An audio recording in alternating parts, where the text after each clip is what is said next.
Everybody, thanks so much for joining today. We are really excited. We've got some brilliant speakers for you today from SOS UK in Teach the Teacher programme.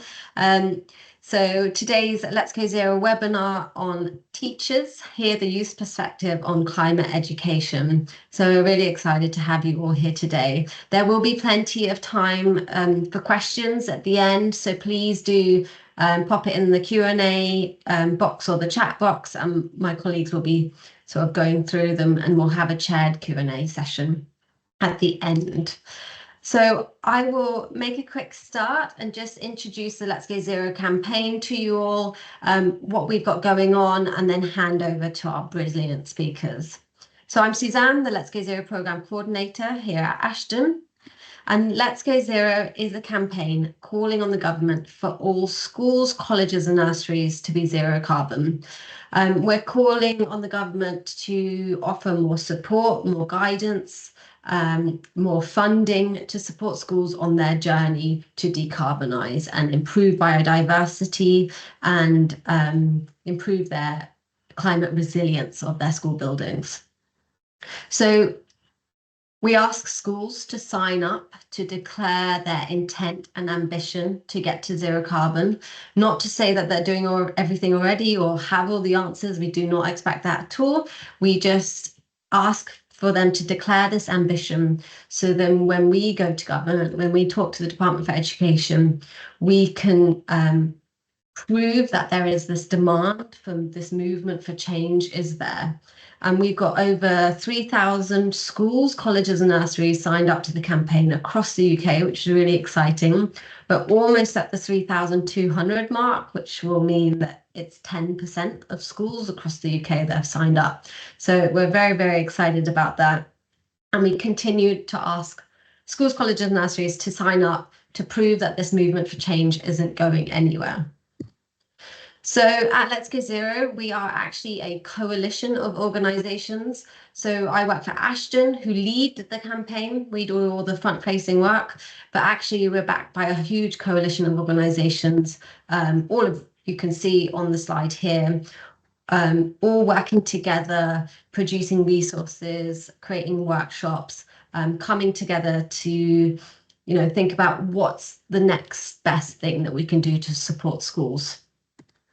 So when a school signs up, they are added to our newsletter, our monthly newsletter that goes out that helps with signposting and guidance. We also host competitions to win cash prizes or products. We host webinars like this one, as well as signposting to free resources and that such thing. We've also got a brilliant program that's just started called our Climate Action Advisors Network. And these are real life people going into schools completely free, offering free, impartial advice to schools about their climate action journey. So please do go on and have a look on our website. So just before I finish off, I just wanted to let you all know that currently we have an event running called the Climate Action Countdown. And it's all about celebrating what schools are already doing for climate action, raising awareness and supporting schools to take that next step on their climate action journey. And all these amazing organisations have come together to support schools in a month-long challenge, asking schools and their communities to do one action for sustainability a day between the 7th of June and the 5th of July. And these actions can be anything from label your bins so you know what your recycling bin is, to your landfill bin, create a pop-up swap shop, so invite families to bring in their pre-loved clothes, pre-loved uniforms, and have a swap shop or maybe a book swap, and things like active travel adventure day, holding a plant-based picnic day. So it really is a pick and mix of amazing different activities that you can do in your school and local community. And we don't expect schools to do every single action every day. I think that would be absolutely amazing if we do find a school that does that. But we really just want to encourage schools to pick and mix the ideas that will fit around their timetable and their program of work. And then also just really use this calendar of actions throughout the whole year for inspiration for your eco clubs or inspiration for what your school could do next. Alongside all of our actions, we have competitions to win brilliant sustainability prizes. So if you tell us about the actions you're doing, you'll be entered into a weekly prize draw, and then we'll come to you and ask you what prize you would like. And these are things like building little bird houses and bug hotels. They're things like how bad are bananas carbon footprinting card games. So we have a whole host of prizes. And a refurbished laptop as well, a couple of refurbished laptops. So all things that we feel that would support schools on their journey. So go on to our website, have a look. And then just before I finish, I forgot about this one, we have another webinar coming up on the 26th of June, all about green job skills and careers and supporting students and young people into future jobs and what future jobs could look like. So do go on and have a look at our website for all the various things that I've just mentioned. But without further ado, you're not here to listen to me. We're here to listen to our brilliant speakers, Molly and Lucy, who are both from SOS UK, Teach the Teacher, and they are Climate Action Plans coordinators. So I'll stop sharing my screen and hand over to the both of you. Hi everyone, so I'm Molly and I'd just like to say it's such a pleasure to be here today. So I'm Molly and I'm a climate action plan coordinator for SOS UK, and I also work on the Teach the Teacher project, which is what we're going to be focusing on today. I'll just pass over to Lucy as well to quickly introduce herself. Hi, so I'm Lucy, I am 19. I also work on the Climate Action Plan project with SOS UK, and I also do Teach the Teacher, which is cool. I am also the Marine Conservation Society's Youth Ocean Optimist of the Year, which is fun, and I'm like a climate activist and have been since I was about 15. So yeah, we're very excited to talk to you about Teach the Teacher today. I will pass back over to Molly. Fantastic. So Teach the Teacher is one of our youth-led campaigns at SOS UK, and what it really focuses on is kind of the youth perspective on climate education, and also what the youth want to be taught about in regards to the climate. So we're going to be talking about this a bit more throughout the next half an hour, and hopefully give you a taste on what this kind of project provides for students and also teachers. It's one of those combined projects that's really useful for both groups of individuals. Yeah, so hopefully we can provide that for you. So first I want you to reflect a little bit. I'm not sure if we can use the hands up function in this situation, but I want you to reflect on your own climate education, and if you had heard maybe of the term climate change when you were in school, or if you learned about it as well. So if we can do hands up, I'm not sure, I can see that I can do hands up. Can everyone else? Is that possible for everyone else? Yeah, okay, amazing, great. So first of all, just like a polling activity. So when you were a student in school, however long ago that kind of was, could you raise your hand if you had heard the term of climate change?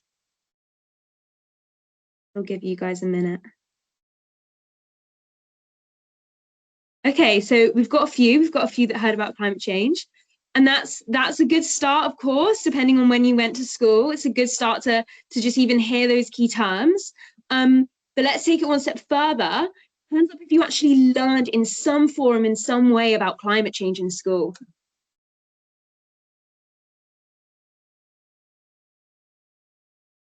Just wait for them to come through. Okay, only 2 people. So we've dropped about 4 people in that lot. So this is showing how, like, you know, as it gets a bit tougher, there's less and less information. Did you talk about any actions you can take to combat climate change in school? Or, so I'm going to do these 2 together, or did anyone talk to you about climate change in a lesson that wasn't geography? So we're looking for kind of climate change being taught about, also its social relevance and its ethical relevance in society. So does that apply to anyone in this group? Okay, yeah, we've got 2 still. So as we can see, that there hasn't been really a focus on climate change, despite it being one of the most upcoming challenges that we've got and that the youth generation has got to face. And this is super interesting it has consistently been a problem. I'm sure a lot of you know it has been known about for a long time. And really, this climate education should have come in a lot earlier. So climate change in schools now is what we're focusing on and what we're looking to change. Thank you so much for engaging in the last activity. That's really useful for us to see, and I think it just proves our point and proves why we're trying to make this change. So today, climate change is in the formal curriculum for geography and science in Key Stage 3 and 4 in England, but it's also mentioned across the curriculum in Wales and Scotland, which is really good. So that's, you know, some progress we've seen. However, there's not really this kind of grounding support for teachers to integrate this within their lessons, especially with all the other demands and responsibilities that they've got on their plates. So for us as a charity, it's really important to provide teachers with those resources and support in order to be able to provide a quality climate education to the students. And we're not the only ones that think that. So we're going to get some statistics now to kind of summarize the state of climate education today in schools. So the first question is, in 2021, what percentage of scientists agrees that global warming is real and is being caused by humans? So can we put some guesses in the chat? What percentage do we think is real and is being caused by humans? Hoping I can monitor the chat as well. I'll just get it up and see if I can see anything.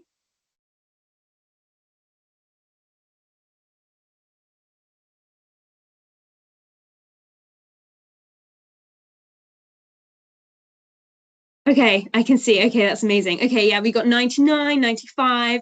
Yeah, exactly. So it's 99% of scientists. Perfect, right on the money.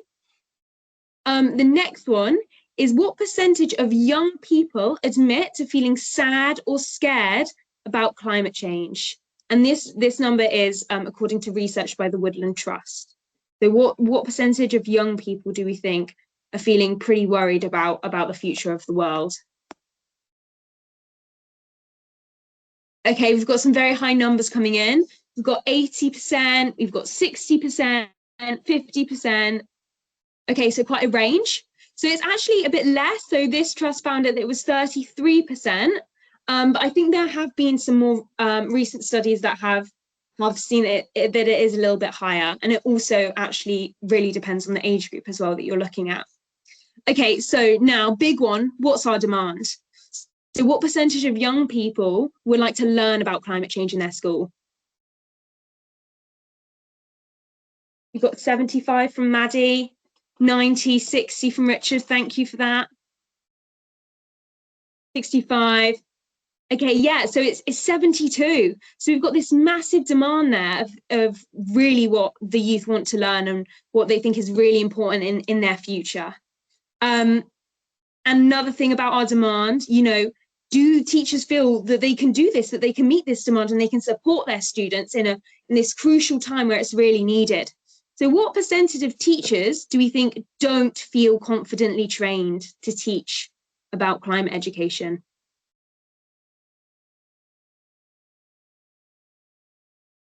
Yeah, so we got some high numbers again. So yeah, you're about right. So it's 70%.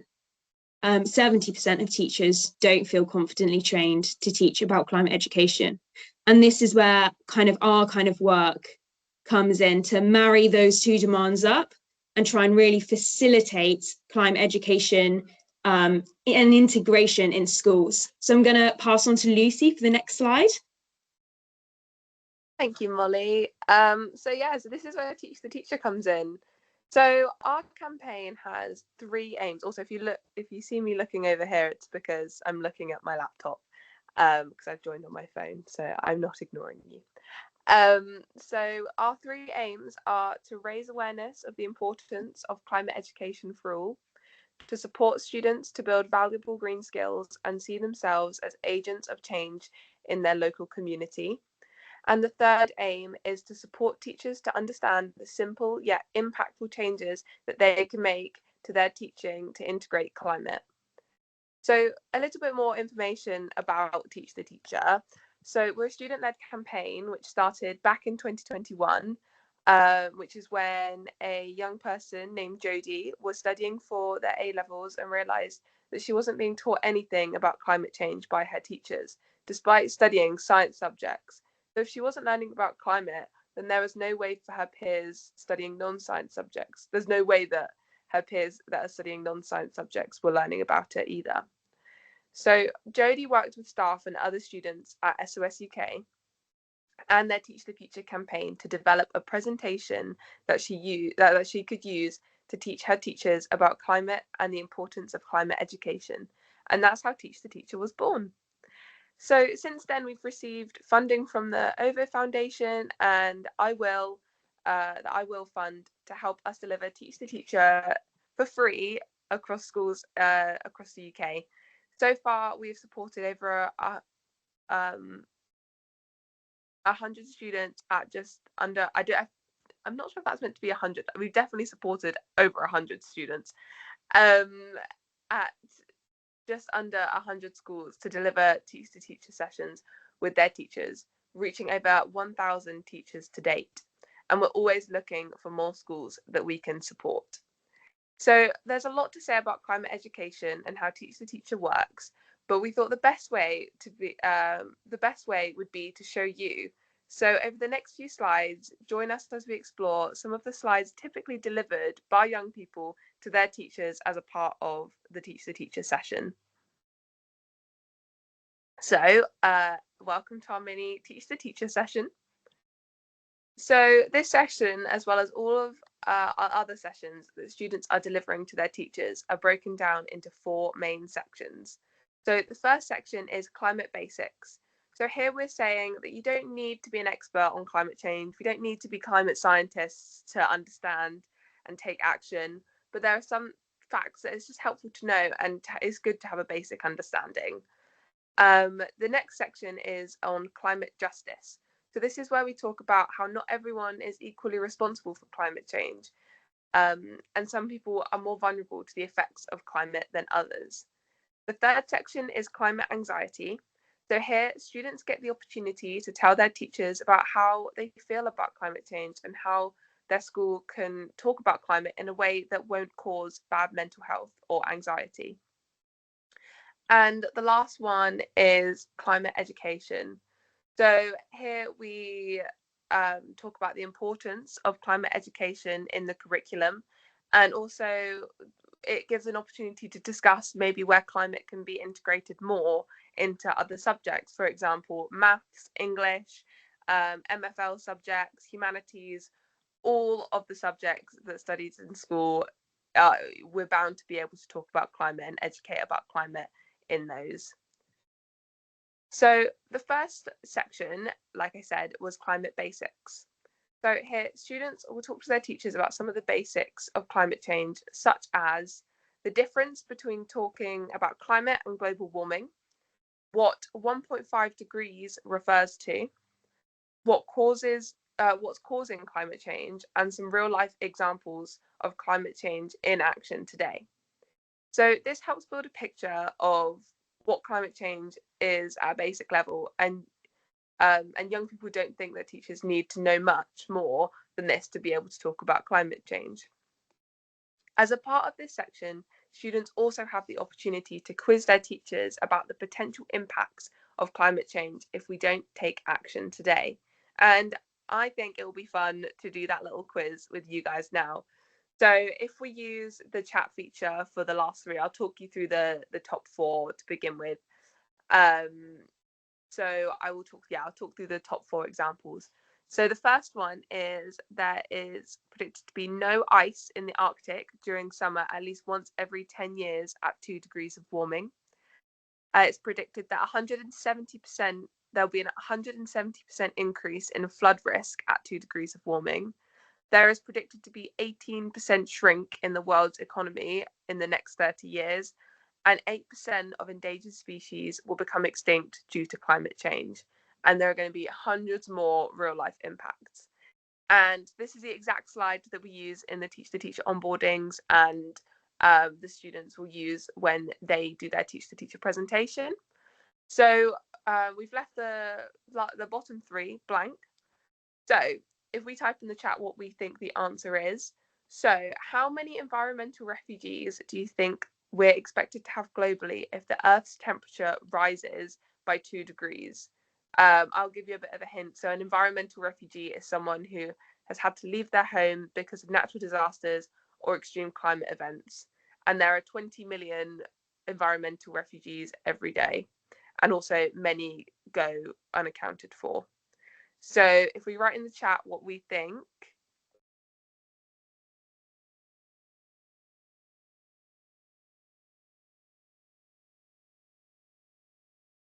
So we've got 1 billion, 500 million, 140 million, 800 million. So we've got quite a broad range here.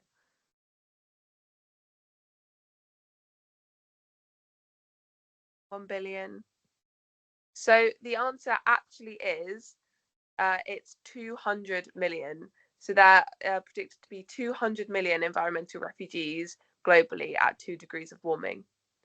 So the next one is the amount of people expected to lack sufficient water by 2050.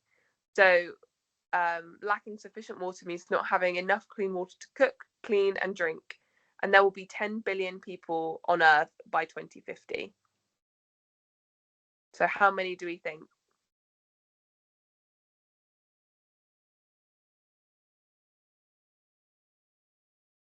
We've got 500 million, 1.5 billion, 5 billion, 1 billion, 2 billion. So we're in the billions. So the answer to this one is actually 5 billion. So half of the world's population on Earth by 2050 is predicted to lack sufficient water, which is absolutely horrific to think about. And it's just one of the many reasons that we need to take action now. So the last one is, what percentage of coral reefs will be lost by the year 2100 if the Earth experiences 2 degrees of warming? So 2/3 of life in the ocean relies on coral reefs at some point in their life cycle, which just goes to show how important of an ecosystem they really are. So what do we think? What percentage do we think? 88, 75%, 90%, 75%, 60%. So this one, as someone who loves marine biology, all things ocean, really breaks my heart. So the answer is actually 99% of coral reefs are expected to be lost by the year 2100 if we carry on at the rate that we are now, with 2 degrees of warming. So that's absolutely just horrific to think about, and it really kind of brings it a bit closer to home. And so yeah, that's a really fun activity to do, and the young people love doing it, and it really opens a lot of people's eyes. Like, it goes to show you can be an educator and still not know maybe these facts, and it's important that we do. So the next section of Teach the Teacher looks at climate justice. So climate justice is a term that aims to link climate change and social justice, ensuring that we're thinking of the most vulnerable and marginalized in our response to climate change, addressing existing inequalities in our response to climate change. So a good way to talk about climate justice is the phrase "same storm, different boats." So the whole world is going to be going through the same storm, which is climate change. However, some of us will be impacted less than others and will be better prepared to weather to weather the storm. So we're all in different boats. So for example, the UK is lucky to experience climate privilege. So we have a very temperate environment, which isn't changing very much. We're not incredibly low lying to the oceans, so we're relatively safe from sea level rise. And we have a lot of money as a country to respond to any natural disasters. For that reason, we're in a relatively steady, secure, good boat. However, if we think of a comparison, the Philippines would be a much smaller. Oh, sorry. The Philippines would be in a much smaller and more vulnerable boat. The Philippines is a very low-lying country to the ocean and will be impacted greatly by sea level rise. They also aren't an incredibly wealthy country and aren't as able to respond to natural disasters. This is a good way to visualize what we're talking about when we talk about climate justice. And I personally think that climate justice is so important to talk about with young people, because young people know how important it is to understand the different impacts of climate change on different communities. And I think, speaking from my own experience in school, this is definitely something that I wasn't taught about. And while it's important to think about climate change on a local scale, it's also important to think about it on a global scale and how other communities are being affected by it, and why maybe people who are more privileged than others have a slightly warped perception on stuff. So I will now pass over to Molly for sections 3 and 4 of the Teach the Teacher session. Hi, so the third one is climate anxiety. And this refers to feelings of anxiety that students often have relating to climate change. So it's totally natural and rational for anyone, but especially for young people, to feel anxious about climate change and therefore also about their future. They haven't especially been responsible for what's happening and the cause of climate change, but it's easy to feel like it's now their responsibility to solve it. The news is filled with these kind of like disaster stories in regards to climate change, and this can be a lot for young people to hear and process growing up.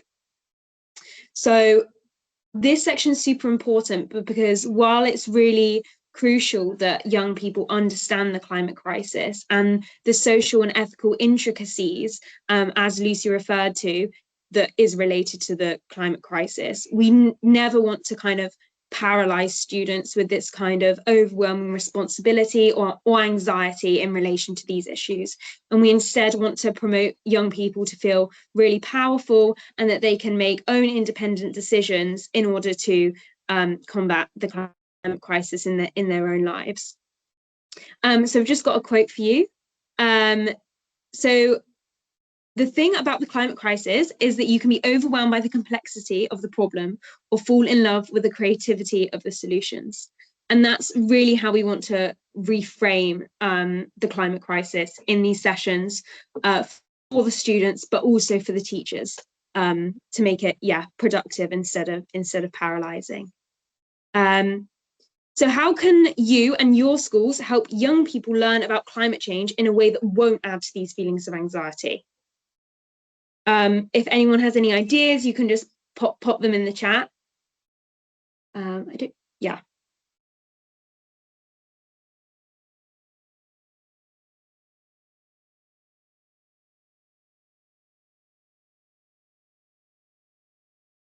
read the question again because I can't see anything coming up, but that might be my computer. How can you and your school help young people learn about climate change in a way that won't add to feelings of anxiety?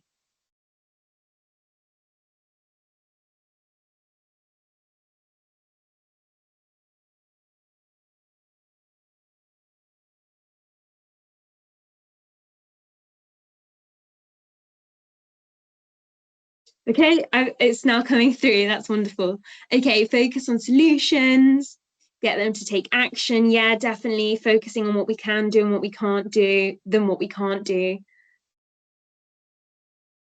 Provide hope. Yeah, super important. So it's really about where the focus is. Share the great innovation and technological development that they can be witness to. Structure the information into bite-sized pieces instead of being overwhelming. Yeah, and offer support. Yeah, exactly. So these are all great ideas. And it's really important for this to be a place where students can express how they feel to their teachers, and kind of also inform their teachers of what they need during climate education sessions. Okay, so the next slide is about climate education. And this is the last bit that we focus on for the teacher session. There we go. This gives students an opportunity to talk to their teachers about how they can integrate climate into their lessons. So this is where the teachers and the students really get together and try and collaborate and brainstorm into how this integration can happen and can look like in real life and in the real world. So, and we just want to pose this question to you now. So on the board, we've got some lovely subjects, and we want you guys to try and come up with some suggestions of how we could actually integrate climate education into these subjects, even though it's not kind of directly linked to all of them. So for instance, in history, to give you guys an example, you could teach about the Industrial Revolution and maybe the effect that has had on climate change and how that contributed to what we're experiencing now. If anyone has, I'll just give you guys, I think we're running a bit over, so I'll just give you guys a couple of minutes, maybe a minute, just to pop some ideas in the chat.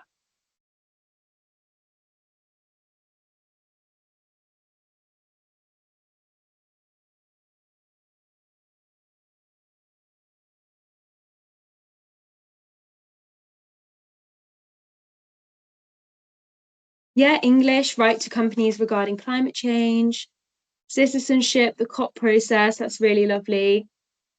Draw on religious scripture.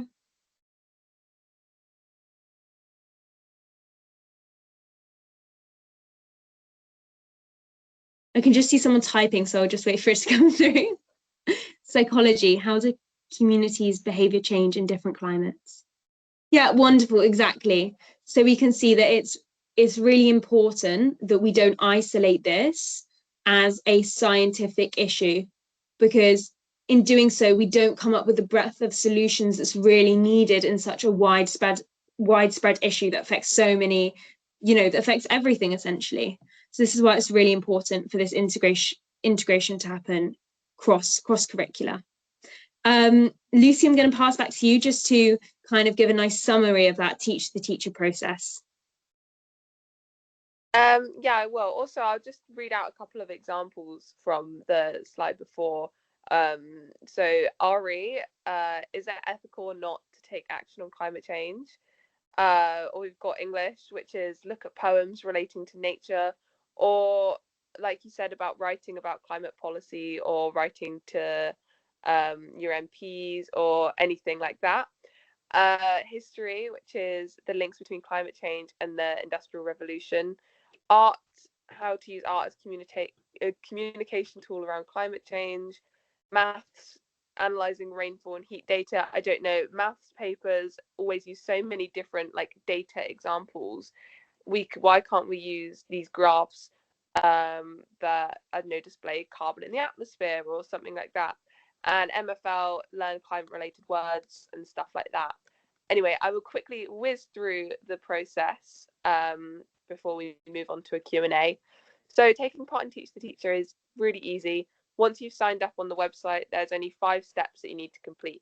The first one is an onboarding. So with your group of interested students, we'll deliver an onboarding session to build their confidence talking about climate and exploring what they want from their school in regards to climate education. The session can take about 30 minutes to an hour, depending on what suits you. The next bit is setting a date. So after your onboarding session, you'll need to set a date for your Teach the Teacher session. So you can run your session as one 1 hour session, or you can break it down into 2 30-minute sessions. It is important to set the date early on though, to make sure, in order to make sure that enough teachers are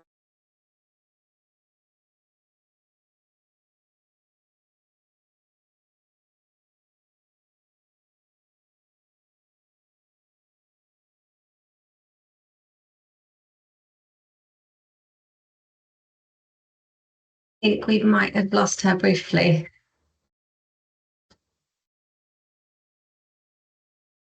Hopefully she will come back. Sorry.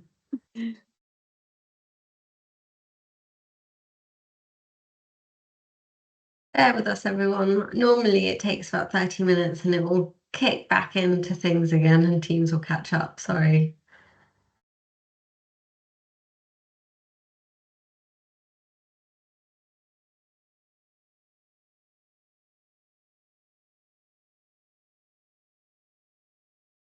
If not, maybe could you cover the slide? Yeah, of course. I will I was just going to say that I can continue with that. So she was on the set the date session. So yeah, you can run the session as one times a 1 hour session, or you can break it down into two 30 minute slots. And I believe that's about where she ended. So the next step is number 3, preparing for your session. So we send out this ready-made presentation and script, which is broken down into different tiers of detail in order to make it accessible for students of kind of different levels and from different backgrounds as well. And there's plenty of room for the students also to kind of make the changes that they see fit and to really integrate that youth voice into the session when it's delivered to the teacher. Preparing takes around 1 to 3 hours. And we also send you some forms to fill out, including a form to get £100 from us to support this session with any kind of printing, refreshments, or prizes that need to be integrated into that session when it's delivered. The 4th step is the delivery. So this is always a really super fun moment to kind of finalize all the work that's been happening behind the scenes. And it's really great for the students and the teachers. And if there's any photos sent to SOS UK at this point, we also love to celebrate those achievements on our website. Finally, we share resources. So after delivering the session, the school and the teachers have an opportunity to make a climate education pledge. And when they do this, they will be sent access to our climate resources library, which has loads of kind of fast track ready-made lesson plans, activities and videos which link climate to the curriculum for a wide range of different subjects. So as we referred to earlier, and we'll also share these resources with the students who ran that session to say thank you to them as well and for facilitating that for us. So that's an overall summary of the Teach the Teacher process. So yeah, thank you for listening. Oh, I think Lucy's back. I'm back. I'm so sorry for that little tech hiccup. My phone overheated, and I don't know if anyone's got an iPhone here, but when it overheats, it just like shuts down and yells at you saying that your phone's too hot and you can't use it. So it just kicks me off. But I'm back, and thank you so much for hopping in there, Molly. That's okay, no worries. We're just on the thank you slide, but I don't know. I'm glad you're back for the Q&A and stuff. So that's good. Yeah, so yeah, we just want to say thank you so much for taking the time out of your day to listen to us and to hear all about Teach the Teacher.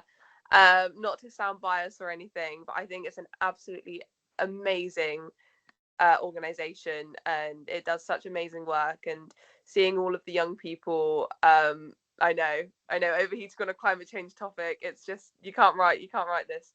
But yeah, it's such an amazing campaign, and seeing firsthand the students get really, really engaged in presenting, and they don't often get the opportunity to talk to their to educate their teachers, be the ones in the teaching seat. So I'm not sure if we have time for a Q&A. I think you said Alison was going to lead it. Yeah, I think we've got time for a couple of questions. We've had a few come through. The first one, can you tell us a little bit about how does a school get involved? If they want to register their interest, what's the first thing that they do? I'm just gonna, Jack, feel free to hop in and say that I'm wrong, but I'm pretty sure that you can sign up on the website, on the Green Schools Revolution website. There should be a link on there, and your school, yeah, Jack's just put it in the chat. So on that website, and under the Teach the Teacher section, there is a link where you can sign up, or like a Google form or something. So that's kind of the first step for schools to getting involved, and yeah, and then one of the team will get back to you and we'll go from there. I don't know if there's anything else you need to add in, Jack. No. And Cool. does it have to be a school to register, or can it just be an individual student? I'm gonna pass over to Jack. Yeah, I'll jump in. An individual student can sign up. We just always ask that there's at least one teacher who we can loop into the emails, kind of for safeguarding, just to make sure that the young person always has someone from the school there. And then also because there's parts of this that are easier for a teacher to take over, with like finding a day to run your session. Students often find that difficult by themselves. But if a student signs up on their own, we'll tell them basically give us the email of a teacher, and then we'll work together with both of them. Great, yeah, that makes sense. Thank you. And yeah, it was a really interesting section on how to kind of incorporate climate change across the curriculum. Do you have any guidance that you give to students and schools about embedding climate change across all those subjects? Yes, I'll jump in again. Yeah. So once the school's taken part, we give them access to our resource library. So we have partners with like the Met Office, RSPB, loads of other organizations that we've collected lesson plans, activities, videos that either schools are already using and schools have told us these work well for us, or that these organizations have made to support schools to integrate climate. So ideally, the school will have resources that they can already tap into to integrate climate into their lessons. And we also encourage the young people to talk to their teachers to basically show that what young people want from climate education isn't as big and kind of scary as teachers think it is. Oftentimes, it's just hearing about climate change in different settings than just in geography and just in science. Yeah, great, thank you. And someone has asked, is there a minimum age for pupils to engage? No, so primary school pupils can take part.